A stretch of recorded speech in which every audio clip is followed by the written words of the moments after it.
Deputy CM Pawan Kalyan గారు ఉన్నారు. అలా వైఫ్ అనేది తిరుమలకి వెళ్ళడం జరిగింది. మొన్న చిన్న బాబు ఇన్సిడెంట్ మీద ఆమె మొక్కు తీసుకోవడానికి వెళ్ళడం జరిగింది. ఖురాన్ అయినా బైబిల్ అయినా భగవద్గీత అయినా ఏదైనా ఏం చెబుతున్నాం, మనం ఏది నమ్ముతాం అక్కడికి వెళ్ళి దండం పెట్టుకోమన్నారు తప్ప వద్దనుకుని ఏది చెప్పట్లేదు. ఆవిడకి అది నచ్చింది, వచ్చింది. అక్కడ కార్యక్రమం మొత్తం బయట వేసి రాసి ఇచ్చింది, పుస్తకం మీద రాసింది. నేను ఈ దేవుడిని నమ్మి ఇక్కడ వచ్చాను దర్శనానికి అని ఇచ్చింది. ఇంకేముంది, మనం దాన్ని తప్పు అనకూడదు. ఎందుకంటే ఆవిడ మన హిందూ మతాన్ని నమ్మింది కాబట్టి అక్కడికి వచ్చి దర్శనానికి వచ్చింది, మొక్కు తీర్చుకుంది హిందూ పద్ధతిలోనే. దాన్ని ఏముంది, దానికి ఎవరు మనం మాట్లాడకూడదు. చాలా మంది ట్రోల్ చేస్తున్నారు కదా, ఆమె ఒక ఫారినర్, ఒక క్రిస్టియన్ కదా, ఆమె ఇలా చేయడం ఎంతవరకు కరెక్ట్ అని చాలామంది దీన్ని పాయింట్అవుట్ చేస్తున్నారు. ఆమె ఇప్పుడు సారీ చెప్పాల్సింది, క్షమాపణ చెప్పాల్సిందే అంట.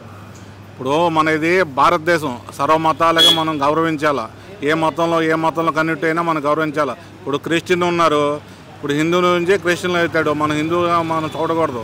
ఆయన అవసరాలను బట్టి, ఆ నమ్మకాలను బట్టి ఆయన క్రిస్టియన్ అయ్యాడు.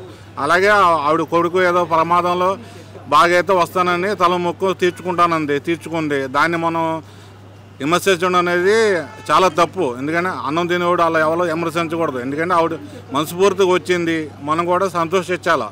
ఎందుకంటే కులాల మతాలు, ఇప్పుడు మనకి బ్లడ్ అవసరమైంది, అప్పుడు కులాలు ఎవరు చుట్టలేదు. బ్లడ్ అవసరమైతే ఏ బ్లడ్ అయినా తీసుకుని ఎక్కించేసుకుంటున్నాం. ఇప్పుడు ఈ గుళ్ళ దగ్గరికి వచ్చేటప్పుడు నీ గుడి అని తప్పు. ఎందుకంటే బ్లడ్ లేనిది కులాల మతాలు ఏముంది. ఇప్పుడు ఆవిడ నమ్మింది వెంకటేశ్వర వచ్చింది, మొక్కు తీర్చుకుంది. దాన్ని మనం సంతోషించాలి. ఎందుకంటే ఇప్పుడు హిందూ శాస్త్రం ప్రకారం ఆవిడ మొత్తం వచ్చి కార్యక్రమం చేసుకుంది. క్రిస్టియన్ ప్రకారం చేసుకోలేదు. అక్కడ ఆల్రెడీ లెటర్ రాసింది. ఆవిడ ఎండోమెంట్కి లెటర్ రాసింది. లెటర్ రాసి వచ్చి ఆవిడ దేవుడు మొక్కు తీర్చుకుంది, అన్నదానం శాస్త్రంకి వచ్చింది, దండం పెట్టుకుంది, అన్ని కార్యక్రమం శుభ్రం చేసింది. దానికోసం మనం విమర్శించడం అంటే తప్పది. మీ ఒపీనియన్ ఏంటండి? రీసెంట్గా పవన్ కళ్యాణ్ వైఫ్ మొక్కు తీర్చుకున్నారు కదా తిరుమల తిరుపతిలో, దీని మీద మీ అభిప్రాయం ఏంటండి? కొంతమంది దీన్ని ట్రోల్ చేస్తున్నారు కదా. అది తప్పలేదు, తప్పలేదు. అందరూ అన్ని మతాలు వస్తున్నారు, ముస్లిమ్స్ రావట్లేదా? దేనికి రాకూడదు? క్రిస్టియన్స్ దేనికి రాకూడదు? తిరుపతిలో పైన దర్గా ఉంది, పాతాళగంగ దగ్గర. అదేమంటారు కాదు, అది దీన్ని ఇచ్చేయకూడదు. ఆమె వచ్చింది కాక ఆమె 17 లక్షల దాకా పెట్టి అన్నదాన కార్యక్రమాలు కూడా చేసింది.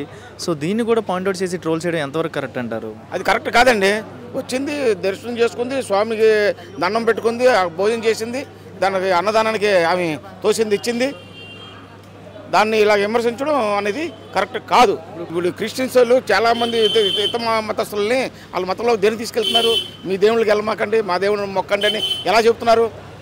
అది వాళ్ళు చెప్పింది కరెక్టా? అప్పుడు కరెక్ట్ కాదు కదా. ఇది సర్వమత,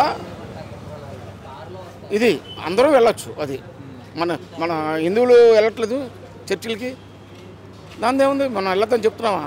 ఆమె కావాలనే కొడుకు గురించి తిరుపతికి వెళ్ళి దర్శనం చేసుకొని, దేవుడి ప్రసాద్ తిని, వెంకటేశ్వరం దర్శనం చేసుకొని చక్కగా తల్లాలొచ్చి వెళ్ళింది.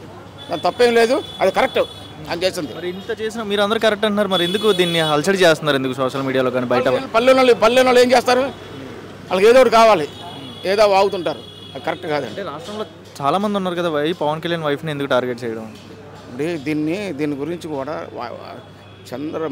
పవన్ కళ్యాణ్ భార్యనే టార్గెట్ చేయడం అనేది కరెక్ట్ కాదండి. ఇది ఆమె ఏ దేశంలో ఉన్నాయి, మన భారతదేశంలో ఉన్న అతను చేసుకున్నాడు కాబట్టి అతను భార్య, పవన్ కళ్యాణ్ భార్య, మనం గౌరవించవలసిందే. ఆమె కావాలని దేవాలయానికి వెళ్ళింది, దర్శనం చేసుకుంది, దాన్ని అలా విమర్శించడం కరెక్ట్ కాదు.